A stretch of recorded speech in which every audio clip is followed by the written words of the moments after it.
بعض اوقات مختلف خبروں کو دیکھ کر ہم پریشان ہونے لگتے ہیں۔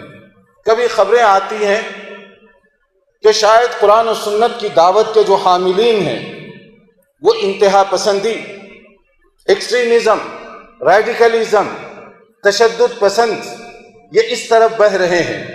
جیسے آج کل بعض چیزیں غیر ضروری انداز سے، جیسے شاعری میں ردیف قافیہ ہوتا ہے، اس طرح لگایا جاتا ہے۔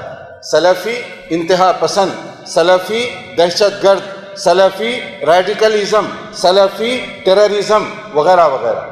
یہ چیزیں ایسی ہیں کہ آپ ایک ہی وقت میں دو متضاد چیزوں کو ایک جگہ جمع کرنا چاہتے ہیں۔ کیا یہ ممکن ہے کہ ایک ہی وقت میں ایک جگہ رات کی تاریکی بھی ہو اور دن کا اجالا بھی ہو؟ کیا یہ ممکن ہے کہ ایک جگہ آگ بھی ہو اور پانی بھی جمع کر دیا جائے؟ کیا یہ ممکن ہے کہ ایک ہی جگہ ایک ہی وقت میں خوشی بھی ہو اور غم بھی ہو؟ اسی طرح سے اگر کوئی کہے کہ سلفیت اور انتہا پسندی، سلفیت اور دہشت گردی یہ دو کنفلکٹ کرنے والی چیزیں ہیں، ایک دوسرے کے ساتھ تعارض ہے ان کا، ایک دوسرے کے ساتھ یہ کنفلکٹ کرنے والی چیزیں ہیں، ان کا میل آپس میں کسی صورت میں نہیں ہوتا۔ لیکن ایسی خبر پر، اس طرح کی باتوں پر ہمیں کیا کرنا چاہیے؟ ہمیں اسی شرعی فریم کے اندر رہنا چاہیے، کیونکہ یہ ایک آزمائش ہے۔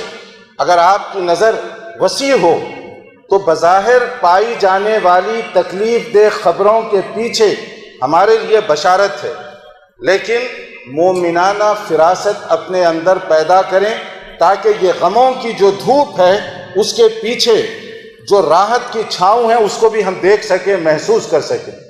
اس کو محسوس کرنے کے لیے صبر و ثابت قدمی کی ضرورت ہے، ورنہ کون کہہ سکتا تھا کہ یورپ، مغربی دنیا، جہاں اسلام چند سالوں پہلے تک ایک اجنبی تھا، ایک اسٹرینجر مذہب سمجھا جاتا تھا، چند ماننے والے پائے جاتے تھے، مگر آج اسی یورپ کے اندر، چاہے وہ فرانس ہو، چاہے وہ جرمنی ہو، چاہے وہ برطانیہ ہو، وہ سب کہنے پر مجبور ہیں کہ اس وقت اسلام سارے یورپ کا دوسرا سب سے بڑا دین ہے۔ الحمدللہ دوسرا سب سے بڑا دین ہے، ورنہ کون کہہ سکتا تھا کہ سوئٹزرلینڈ میں جس نے مسجد کی تعمیر اور میناروں پر پابندی لگانے کے لیے ایک تحریک چلائی، ایک موومنٹ چلی، اور تحریک کے نتیجے میں مسجد کے میناروں پر پابندی لگا دی گئی۔ یہ بھی ان کا فریڈم ہے، اس کو بھی آپ ذرا چیک کریں کہ ہمارے ہاں مغربی دنیا سے آنے والی ہر چیز کو ہم بڑا ویلکم کرتے ہیں، خیر مقدم کرتے ہیں، مگر ان کے اس ڈبل اسٹینڈرڈ کو بھی سمجھنے کی کوشش کیجیے کہ ڈبل اسٹینڈرڈ کیا ہے۔ چرچ پر پابندی نہیں، مسجد پر پابندی، چرچ کے مینار پر کوئی پابندی نہیں، مسجد کے مینار پر پابندی۔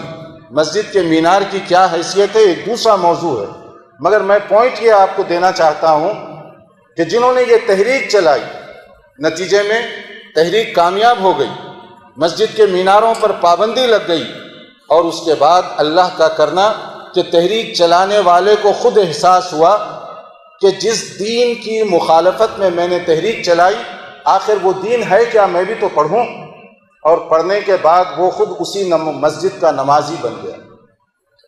کہہ رہا ہے کہ مجھے اب زندگی بھر یہ صدمہ رہے گا کہ میری وجہ سے مسجد کے مینار پر پابندی لگی اور بعد میں مجھے توفیق ہوئی کہ اسی مسجد کا میں بھی نمازی بن جاؤں۔ مومنانہ انداز یہ ہونا چاہیے کہ مسجد کے میناروں پر ریئیکشن نہیں، آپ دعوت اسلامی پر توجہ دیں۔ کیا معلوم کہ آج یہ مخالفانہ تحریک چلانے والے کل اسی دین کا حصہ بن جائیں، کل اسی مسجد کے نمازی بن جائیں، اور یہ ہر جگہ ہر وقت آپ یہ چیزیں دیکھ سکتے ہیں۔ الحمدللہ اس وقت میں اسی لیے بتا رہا تھا کہ کبھی کوئی چیزیں اگر ناگوار دکھائی دیں تو آپ کو رد عمل میں بھی احتیاط کا مظاہرہ کرنا چاہیے، امکانات جو پائے جاتے ہیں اس پر آپ کی نظر ہو، ورنہ ابتلاء اور آزمائش کا قانون یہ ہر ایک کے لیے ہے۔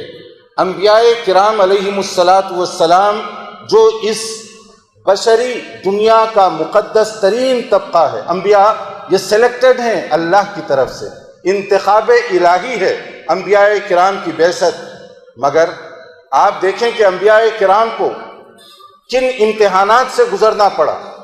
ہر طرح کے امتحانات، ابتلاء اور آزمائش وہاں بھی آتی رہی۔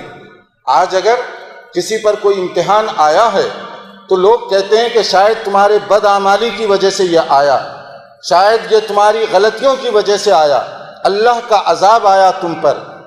میں اور آپ یہ کون ہوتے ہیں کہ عذاب الہی کا فیصلہ اپنے ہاتھ میں لیں؟ ہمیں کیا معلوم کہ عذاب ہے یا آزمائش ہے؟ کیا انبیاء کرام پر آزمائشیں نہیں آئی؟ بلکہ حدیث کے مطابق جو جتنے بڑے درجے کا نبی تھا اس پر آزمائش اتنی ہی زیادہ سخت بھی آئی۔ یہ قرآن مجید کا فیصلہ ہے۔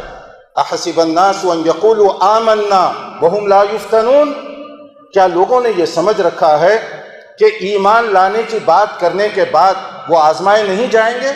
ہم آزمائیں گے انہیں۔ کیسے؟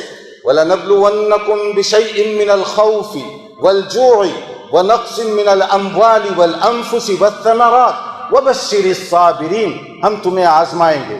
قرآن مجید ان ایڈوانس کہہ رہا ہے، پیشگی طور پر، کہ ہم تمہیں آزمائیں گے۔ مختلف طرح کی آزمائشیں آئیں گی، امتحانات الگ الگ نوعیت کے، کبھی شارٹیج آف فوڈ، کھانے پینے کی کمی، کبھی پانی کی قلت، کبھی امن و امان، سیفٹی اور سیکیورٹی کا مسئلہ ہو جائے گا، کبھی اولاد اور فیملی لائف کے مسائل پیدا ہوں گے، کبھی کسی اور طرح سے آزمایا جائے گا۔ آزمائش کی مختلف شکلیں اور قسمیں ہیں، مگر ہر صورت میں وبشر الصابرین کہا گیا کہ بشارت دیجئے ان لوگوں کو جو ان تمام آزمائشوں میں ثابت قدمی کا مظاہرہ کریں، صبر کا دامن نہ چھوڑیں۔